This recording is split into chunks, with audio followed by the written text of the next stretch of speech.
बिस्मिल्लाहिर्रहमानिर्रहीम। अस्सलाम वालेकुम दोस्तों, उम्मीद करता हूँ आप सब ठीक होंगे। चलें शुरू करते हैं हम आज का अपना लेक्चर जो है कंप्यूटर साइंस 10th क्लास के स्टूडेंट्स के लिए। जी, प्रीवियस लेक्चर्स के अंदर हम प्रॉब्लम सॉल्विंग के चंद स्टेप्स रीड कर चुके हैं और आज हमारा जो टॉपिक है वो है test and debug the problem. यह भी एक प्रॉब्लम सॉल्विंग मेथड के अंदर ये टॉपिक है। टॉपिक नंबर 5 है test and debug the program. वो कहता है जायज़ा लें एंड डीबग और रिमूव कर दें द प्रोग्राम के अंदर से वायरस को रिमूव कर दें। अब इसकी हम डेफिनेशन देखते हैं कि वो डेफिनेशन इसकी यूँ लिखता है द प्रोसेस ऑफ फाइंडिंग। वो कहता है वो अमल ऑफ फाइंडिंग तलाश करने का एंड रिमूविंग और ख़त्म करने का एरर्स को, गलतियों को इन द प्रोग्राम के अंदर इज कॉल्ड डीबगिंग। वो कहता है कि एक ऐसा अमल जिसकी मदद से हम किसी एरर को, किसी गलती को तलाश करते हैं और ख़त्म कर देते हैं इन द प्रोग्राम के अंदर से, वो जो हमारा अमल होता है वो डीबगिंग कहलाता है। उर्दू में इसको यूँ किया जाता है, प्रोग्राम में गलतियाँ तलाश करने और इसे दूर करने के अमल को डीबगिंग कहते हैं। असल में बग्स होता क्या है, इसका सिनोनिम है इंसेक्ट्स। बग्स का मतलब होता है कीड़े मकोड़े, इंसेक्ट्स कीड़े मकोड़े, ठीक है। वायरस को हम इंसेक्ट्स भी कह सकते हैं। जिस तरह के आगे हमारे पास है कीड़े मकोड़े, उर्दू के अंदर यही मीनिंग है इसका, कीड़े का, कीड़े मकोड़े। जी, आगे हम पढ़ेंगे एरर्स टोटल होते हैं कितनी किस्म के हैं और आपने कितनी किस्म के अपनी इस सिलेबस के अंदर करने हैं। बेसिकली टोटल एरर्स 5 होते हैं, जो syntax error, run time error, linker error, logical error, semantic error sorry जी। ये हमारे पास बेसिकली टोटल 5 किस्म के एरर होते हैं, लेकिन इनमें से जो कॉमन एरर्स हैं वो हम देखते हैं कौन कौन से हैं। हमारे पास जो कॉमन एरर्स होते हैं वो बेसिकली 3 किस्म के होते हैं जो कॉमन एरर्स होते हैं, ठीक है। There are 3 types of error which occur in program और कंप्यूटर। वो कौन कौन से होते हैं? सबसे पहला होता है सिंटैक्स एरर। ये जो एरर होता है ये किसी ग्रामेटिकल रूल्स की खिलाफ वर्जी की वजह से पैदा होता है, अक्कर होता है, ठीक है। उसके बाद आता है रन टाइम एरर। ये किसी इलीगल ऑपरेशन की वजह से, यानी कि कंप्यूटर कोई गैर कानूनी काम नहीं कर सकता और हम उसको फोर्स करें कि वो ये गैर कानूनी काम करे, तो तब वो रन टाइम एरर अक्कर होता है। उसके बाद आखिरी तीसरा एरर होता है जो लॉजिकल एरर्स। ये एरर जब हम कंप्यूटर कोई फॉलो करता है रॉन्ग लॉजिक, किसी गैर मंतकी चीज़ को, ठीक है, तो फिर ये एरर अक्कर होता है। बेसिकली ये 3 किस्म के एरर हैं जो बहुत मशहूर हैं, कॉमन हैं, ठीक है। अब हम पढ़ते हैं। सबसे पहले हमारे पास जो एरर है वो है सिंटैक्स एरर। सिंटैक्स एरर के अंदर क्या होता है, आइए देखते हैं हम इसकी डेफिनेशन। वो कहता है दिस एरर अक्कर्स, वो ये एरर पैदा होता है व्हेन द प्रोग्राम वायोलेट्स, खिलाफ वर्जी करता है वन और more grammatical rules of the programming language. वो कहता है ये एरर तब पैदा होता है जब कोई प्रोग्राम किसी एक या से ज़्यादा ग्रामेटिकल रूल्स की खिलाफ वर्जी करता है इन प्रोग्रामिंग लैंग्वेज की, ठीक है, तो तब ये एरर अक्कर होता है हमारे पास, ठीक है। उर्दू में हम इसे ये कह सकते हैं, यह ख़राबी इस वक्त होती है जब प्रोग्राम ज़ुबान के एक या एक से ज़ायद ग्रामेटिकल असूलों की खिलाफ वर्जी की जाती है, ठीक है। अब इसकी एग्जांपल हम यूँ लिख सकते हैं। फ़र्ज़ करें, एग्जांपल देने से पहले आपको वैसे ही आप गेस करें कि आपने एक कंप्यूटर के अंदर एक प्रोग्रामिंग की हुई है, ठीक है। उस प्रोग्रामिंग के अंदर आपने पूरा लिख लिया है। अब आप उसका एक प्रिंट आउट लेना चाह रहे हैं ऑन द पेपर, किस लिए? ताकि आप उसकी एक देख लें, उसे चेक डेस्क कर लें, ठीक है।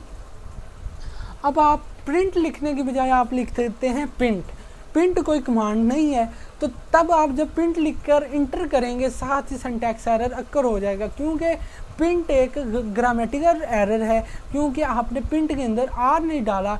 आर यानी कि ये एक स्पेलिंग की वजह से जो एरर अक्कर होता है वो सिंटैक्स एरर कहलाता है, यानी कि हम कोई रॉन्ग स्पेलिंग लिख देते हैं तब ये एरर अक्कर होता है। एग्जांपल भी हम ये इसकी देख लेते हैं। फॉर एग्जांपल जो किताब के अंदर दी गई है वो है टाइप हम लिखते हैं print insist of the print. वो कहता है हम जब प्रिंट की जगह पर प्रिंट लिख दें तब ये एरर हमारे पास अकर होता है। ठीक है, इससे हमें ये समझ आई कि ये एरर तब पैदा होता है जब हम कोई स्पेलिंग मिस्टेक कर जाते हैं। कब? ड्यूरिंग द प्रोग्रामिंग, किसी प्रोग्रामिंग के दौरान हम मिस्टेक कर जाते हैं।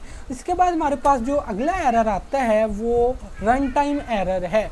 ठीक है, रन टाइम एरर ये तब पैदा होता है जब हम कंप्यूटर को फोर्स करते हैं टू परफॉर्म इलीगल ऑपरेशन। हम कोई गैर कानूनी काम करने के लिए कंप्यूटर को मजबूर करते हैं कि तुम ये करो, आपको करना ही है ये। ठीक है, तब ये एरर अक्कर होता है। ठीक है, इसकी डेफिनेशन यूँ हम क्या करते हैं, are run time error occurs. वो कहता है जो रन टाइम गलती है ये तब पैदा होती है व्हेन द प्रोग्राम डायरेक्ट्स, वो कहता है को मजबूर करता है द कंप्यूटर को टू परफॉर्म, वो एक काम करे, एन इलीगल ऑपरेशन, एक इलीगल ऑपरेशन के ऊपर काम करे। तब कंप्यूटर हमें रन टाइम एरर दे देता है। नहीं जी, यानी कि मिसाल के तौर पर कंप्यूटर कहता है नहीं जी ये काम मैं नहीं कर सकता, ये गैर कानूनी है।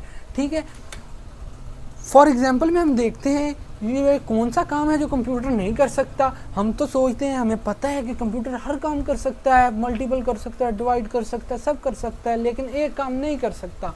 क्या काम नहीं कर सकता? वो डिवाइडिंग नहीं कर सकता आ नंबर बाय ज़ीरो। वो किसी भी नंबर को ज़ीरो पर डिवाइड नहीं कर सकता। ठीक है, क्यों नहीं कर सकता? क्योंकि ये अनडिफाइन है और ये एक इलीगल ऑपरेशन है। जो ही हम इस तरह कंप्यूटर से करवाना चाहते हैं तो कंप्यूटर हमें रन टाइम एरर दे देता है कि नहीं जी ये आप नहीं कर सकते, यहाँ पर इसकी इजाज़त नहीं है। अब उर्दू में हम देख लेते हैं इसकी की डेफिनेशन हम किस तरह करते हैं। रन टाइम गलती इस वक्त होती है जब प्रोग्राम कंप्यूटर को गैर कानूनी कार्रवाई करने की हदायत करता है। ठीक है, वो कहता है कि ये गलती तब पैदा होती है जब प्रोग्राम कंप्यूटर को गैर कानूनी काम करने पर मजबूर कर देता है। ठीक है, एग्जांपल यही है हमारे पास डिवाइडिंग वाली। तो नेक्स्ट अब हमारे पास आखिरी एरर है जो वो है लॉजिकल एरर। लॉजिकल एरर कब पैदा होता है? जब प्रोग्राम फॉलो करता है रॉन्ग लॉजिक, किसी गलत मंतक को फॉलो करता है। डेफिनेशन इसकी यूँ की जाती है, logical errors are occur when program follow a wrong logic. जब वो कहता है कंप्यूटर कोई रॉन्ग लॉजिक को फॉलो करता है। लॉजिक क्या होता है? यानी कि जो सिंबल्स हम इस्तेमाल करते हैं, मिसाल के तौर पर अगर हम 2+2 लिखते हैं प्रोग्राम के अंदर, ठीक है, और हम इज़ इक्वल टू डालना है तो हम डबल इक्वल टू डाल देते हैं। जिस तरह के आपको यहाँ पर एक पिक्चर की अंदर आपको दिखाई जा रही है कि यहाँ पर आप डबल इक्वल डाल देते हैं, 2 इक्वल डालते हैं एक इक्वल की जगह पर। ठीक है, ये एरर तब पैदा हो जाता है। ठीक है, आपकी प्लस, वैसे भी ये मैथ के अंदर आप डबल इक्वल नहीं लिख सकते। जब तक आप एक इक्वल नहीं करेंगे आपका आंसर नहीं आएगा और कंप्यूटर हमें लॉजिकल एरर दे देगा। आप अगर इसको आजमाना चाहें तो आप एक कैलकुलेटर लें, साइंटिफिक कैलकुलेटर लें, उसके अंदर आप प्लस करें और डबल इक्वल के निशान डालकर आंसर निकालेंगे तो आप कैलकुलेटर भी आपको रॉन्ग लॉजिक ज़ाहिर करेगा। ठीक है, वो उसके ऊपर डिस्प्ले कर देगा कि नहीं जी ये एक रॉन्ग लॉजिक है जो कि मैं नहीं कर सकता। ठीक है, उर्दू में इसकी डेफिनेशन यूँ की जाती है, जब प्रोग्राम गलत मंतक पर अमल पैरा होता है तो मंतकी गलतियाँ होती हैं। ठीक है, ये थे आज के हमारे जो एरर्स हैं। कल इंशाल्लाह इससे नेक्स्ट हम टॉपिक शुरू करेंगे। और ये जो एरर्स आज हमने पढ़े हैं ये एक लॉन्ग क्वेश्चन है, वेरी इंपॉर्टेंट लॉन्ग क्वेश्चन है। साहिवाल के बोर्ड के अंदर 2 दफ़ा आ चुका है ये, और फर्स्ट टाइम और सेकंड टाइम एक ही दिन में दोनों पेपर्स के अंदर आया हुआ है। ठीक है, ये एक वेरी इंपॉर्टेंट लॉन्ग क्वेश्चन है। अगर फर्स्ट चैप्टर में से कोई लॉन्ग क्वेश्चन आएगा तो सबसे पहला लॉन्ग क्वेश्चन ये होगा जो आपको एरर्स दे सकते हैं। अगर आपको ये एज ए लॉन्ग क्वेश्चन आ गया तो वो आपसे किस तरह पूछेंगे? वो पूछेंगे how many types of errors and explain with detail. वो आपसे पूछेंगे कि एरर्स की कितनी अक़साम हैं और उनको तफसील के साथ बयान करें। तो फिर आप हेडिंग देंगे सिंटैक्स एरर, उसकी आप डेफिनेशन लिखेंगे और उसकी आप एग्जांपल दे देंगे। उसके बाद फिर रन टाइम। अगर आपने हमारा चैनल अभी तक सब्सक्राइब नहीं किया तो अभी सब्सक्राइब करें और बेल आइकन के बटन पर प्रेस करें ताकि हमारी आने वाली तमाम लेटेस्ट अपडेट्स आप तक बआसानी पहुंच सकें। शुक्रिया।